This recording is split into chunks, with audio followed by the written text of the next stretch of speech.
हमारे channel प्रकर्ष classes में आप सभी का स्वागत है। इस वीडियो में हम समझने का प्रयास करेंगे राज्य सचिवालय को। राज्य सचिवालय क्या होता है और उसकी संरचना किस प्रकार की होती है और साथ ही साथ उसके कार्य क्या क्या हैं। तो थोड़ा सा परिचय से स्टार्ट करते हैं। सचिवालय का शाब्दिक अर्थ है सचिव प्लस आलय, यानी शाब्दिक अर्थ हुआ सचिवों का घर, यानी जहाँ सचिव रहते हैं, अपना कामकाज करते हैं, जो सचिवों का कार्यालय है।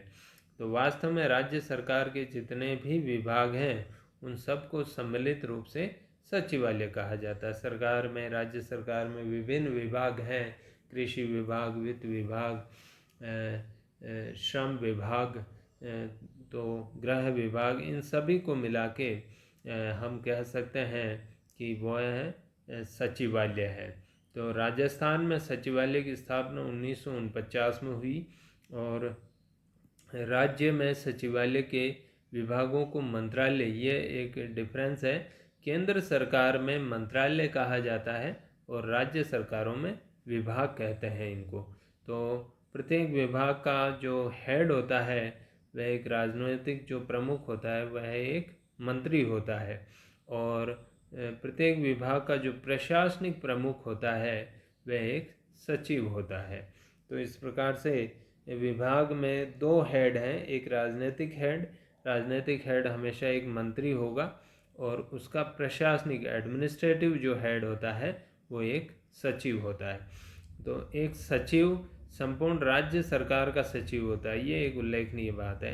यानी सचिव केवल उस विभाग का या उस मंत्री का सचिव नहीं है, पूरी जो राज्य सरकार है उसका सचिव है, इसलिए उसको शासन सचिव, सेक्रेटरी टू गवर्नमेंट कहा जाता है। सचिव प्राय सामान्यज्ञ होता है, यानी प्राय आईएएस अधिकारी होता है, लेकिन कभी कभी कोई तकनीकी विभाग है जैसे पीएचईडी हुआ या पीडब्ल्यूडी हुआ, तो उसमें किसी तकनीकी विशेषज्ञ जैसे इंजीनियर को भी जो है सचिव बनाया जा सकता है, लेकिन ऐसे उदाहरण बहुत कम है। जो राज्यों में जितने विभाग हैं उन विभागों का जो सचिव होता है यानी प्रशासनिक अधिकारी होता है वह सब के सब ही सामान्यज्ञ होते हैं, अर्थात आईएएस होते हैं। अब देखते हैं हम सचिवालय के कार्य क्या क्या हैं। तो सचिवालय एक स्टाफ अभिकरण है। स्टाफ अभिकरण का अर्थ हुआ जो कार्य के संपादन में परामर्श प्रदान करता है। तो जिसका मुख्य कार्य है कि कार्य की नीति और कानून निर्माण में मंत्रियों को सहायता देना, ये बड़ा महत्वपूर्ण है। मैंने कहा स्टाफ अभिकरण वो होता है जो परामर्श या सहायता प्रदान करते हैं, और चूँकि यह एक स्टाफ अभिकरण है सचिवालय, इसलिए ये मंत्रियों को जो कानून निर्माण और नीति निर्माण में सहायता प्रदान करता है।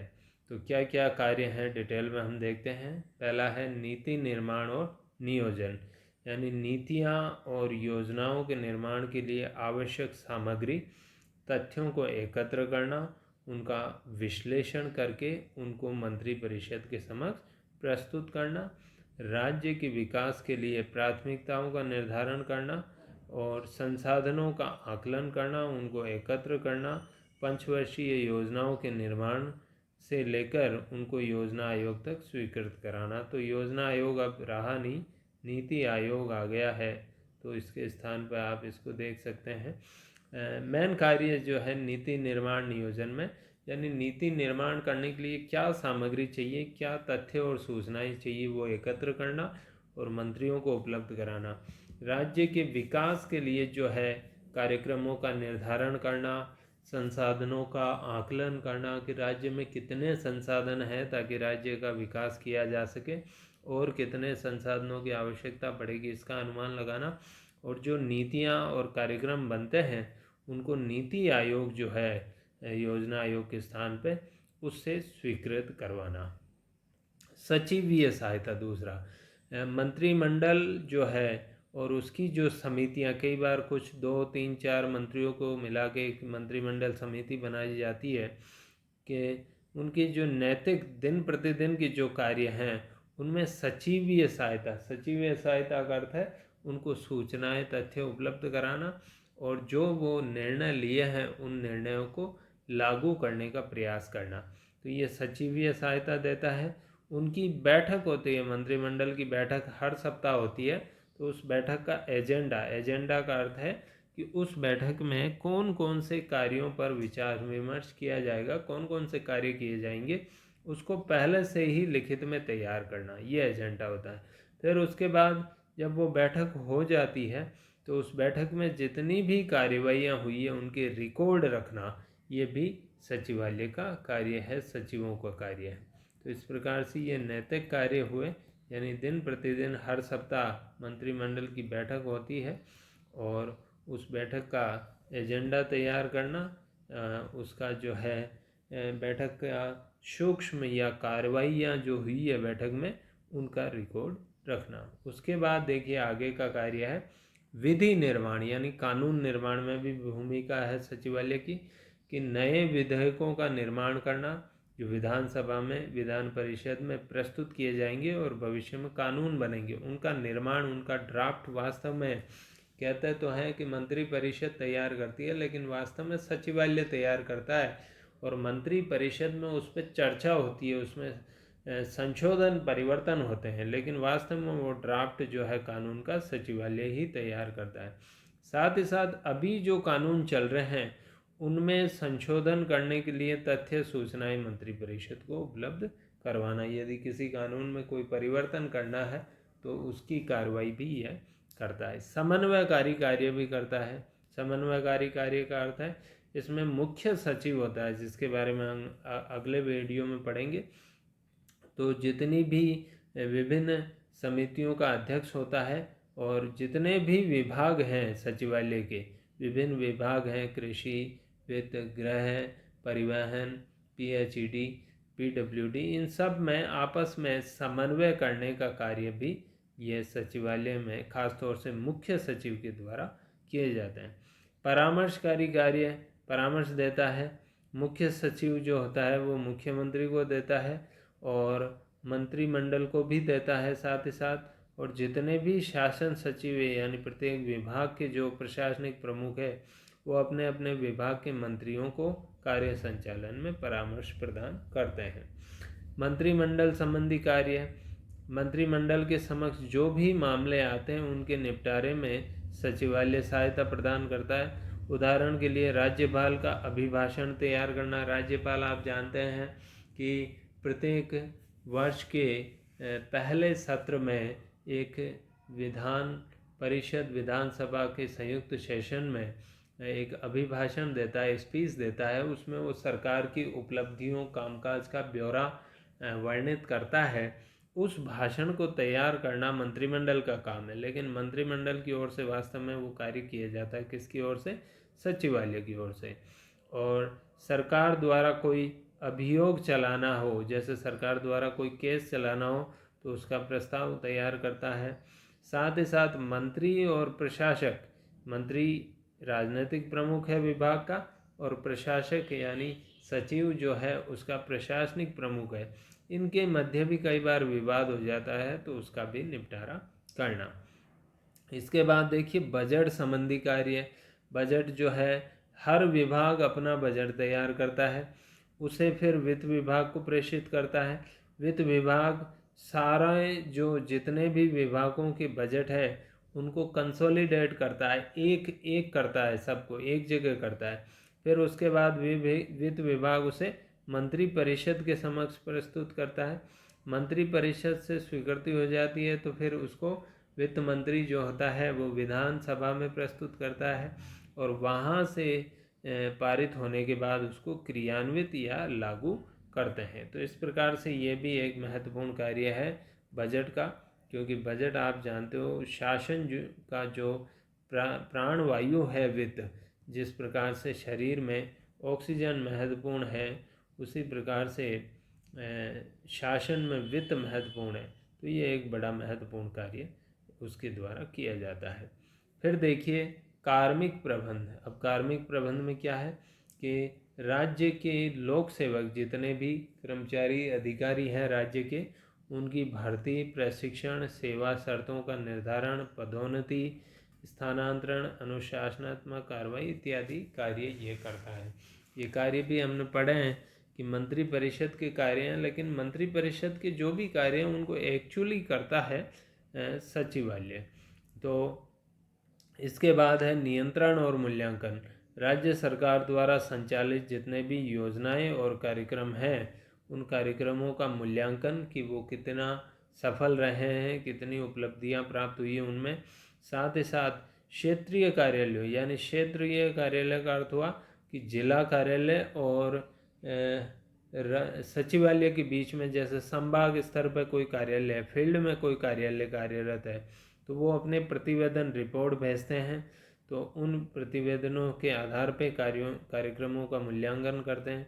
साथ ही साथ जनता की शिकायतें और आकस्मिक व नियमित दौरों के माध्यम से कार्य संचालन पे नियंत्रण करता है। तो इस प्रकार से जनता से जो शिकायतें प्राप्त हुई है उनका निवारण करने का कार्य भी इसी का है। दौरे करते हैं सचिवालय के अधिकारी, क्षेत्रों में जाते हैं, विभागों में जाते हैं, निदेशालयों में जाते हैं, जिला स्तर पर भी जाते हैं, तो देखते हैं वास्तव में कामकाज किस प्रकार चल रहा है। साथ ही साथ जो सामग्री है उसका सत्यापन और ऑडिटिंग भी करते हैं। जितनी भी सामग्री है, राज्य सरकार का जो भी भंडार है, जितनी भी संपत्तियां हैं, उनको जाके देखते हैं, उनका भौतिक सत्यापन करते हैं कि वास्तव में वो संपत्ति उपलब्ध है या नहीं है, और इस प्रकार से। और साथ ही साथ उनका अंकेक्षण, कार्यालय जो कार्य करते हैं उनका वर्ष भर का जो हिसाब किताब है उसका अंकेक्षण का कार्य भी किया जाता है। उसके विभागीय अंकेक्षण कहते हैं इसे, कि प्रत्येक विभाग अपने अपने कार्यालयों के हिसाब किताब की ऑडिट करता है। तो यह भी नियंत्रण, तो इस प्रकार से नियंत्रण करता है अपने अधीन के जो कार्यालय या कार्मिक हैं उन पे, और साथ ही साथ कार्यक्रमों का मूल्यांकन करता है। फिर देखिए, केंद्र सरकार केंद्रीय अभिकरणों जैसे नीति आयोग, राष्ट्रीय विकास परिषद आदि से संपर्क और समन्वय, केंद्र सरकार से भी निरंतर संपर्क में रहता है। राज्य की सांख्यिकी नीति, स्टैटिक्स जो राज्य की होती है, आंकड़े से संबंधित कार्य, वो भी यह करता है। कुल मिला के संक्षेप में हम कह सकते हैं कि सचिवालय एक नाभि केंद्र है जहाँ से राज्य प्रशासन को प्रशासनिक नेतृत्व प्राप्त होता है। तो इस प्रकार से सचिवालय, जिसे हम सरकार कहते हैं, वास्तव में हमारे जो जनता के कामकाज है वो इस सचिवालय में ही संपादित होते हैं। आगे हम देखते हैं एक और पॉइंट इसी में, सचिवालय का संगठन, कि सचिवालय होता किस प्रकार का है। तो ये देखिएगा इसको अच्छे से। सबसे ऊपर राजनीतिक स्तर हम समझे तो सबसे ऊपर होगा मुख्यमंत्री, उसके नीचे होगा कैबिनेट मंत्री, यानी हर विभाग का प्रमुख हो गया, जैसे कृषि मंत्री, वित्त मंत्री, गृह मंत्री, शिक्षा मंत्री। उसके बाद होगा राज्य मंत्री उसी विभाग में, जैसे शिक्षा राज्य मंत्री या गृह राज्य मंत्री, इस प्रकार से वित्त राज्य मंत्री। उसके बाद उप मंत्री होंगे जो इन राज्य मंत्रियों की सहायता करेंगे, कैबिनेट मंत्री की सहायता करेंगे। उसके बाद आया प्रशासनिक स्तर, इसको समझे, ये मैन है सचिवालय के संगठन में। सबसे ऊपर मुख्य सचिव है, प्रशासनिक स्तर पर हेड है, सबसे बड़ा लोक सेवक है राज्य का। और उसके बाद उसकी सहायता के लिए होता है अतिरिक्त मुख्य सचिव, यानी SCS कहते हैं, एडिशनल चीफ सेक्रेटरी। फिर उसके बाद हर विभाग का शासन सचिव, जैसे कृषि विभाग का एक प्रमुख शासन सचिव हो गया, वित्त विभाग का हो गया तो उसको शासन सचिव कहते हैं, जैसे वित्त सचिव, कृषि सचिव। इनकी सहायता के लिए अतिरिक्त शासन सचिव या विशिष्ट सचिव होता है। फिर उप सचिव होता है नीचे, इसके भी नीचे उप सचिव होता है। और फिर सहायक सचिव यानी एडिशनल सेक्रेटरी या अनुभाग अधिकारी भी कई बार कहा जाता है उसे, या अनुभाग अधिकारी, और ये दोनों होते हैं। और फिर इनके नीचे मंत्रालय के सारे कर्मचारी आ जाते हैं, जैसे टाइप राइटर हुआ, स्टेनोग्राफर हुए, ये जितने भी जो है कर्मचारी हैं वो सब लास्ट में आ जाते हैं। तो एक बार फिर देखें, सबसे ऊपर मुख्य सचिव, फिर एडिशनल चीफ सेक्रेटरी, ये दो तो ऊपर हुए, दो ही हुए ये। उसके बाद जो है हर विभाग का अपना सचिव है, उस सचिव की सहायता के लिए एडिशनल सेक्रेटरी है, ऐसा ही है जैसे मुख्य सचिव की सहायता के लिए अतिरिक्त सचिव है, और फिर इनके नीचे उप सचिव है, डेप्यूटी सेक्रेटरी, और इसके नीचे सहायक सचिव और अनुभाग अधिकारी, ये एक सेक्शन को संभालते हैं। एक जो सेक्शन होता है, एक विभाग का एक सेक्शन, उसको संभालते हैं, और इस अनुभाग अधिकारी के नीचे होते हैं विभिन्न कर्मचारी। तो इस प्रकार से ये सचिवालय का एक संगठन हुआ। इस वीडियो में हम इतना ही रखेंगे। अगले वीडियो में नए टॉपिक के साथ मिलते हैं। तब तक के लिए धन्यवाद।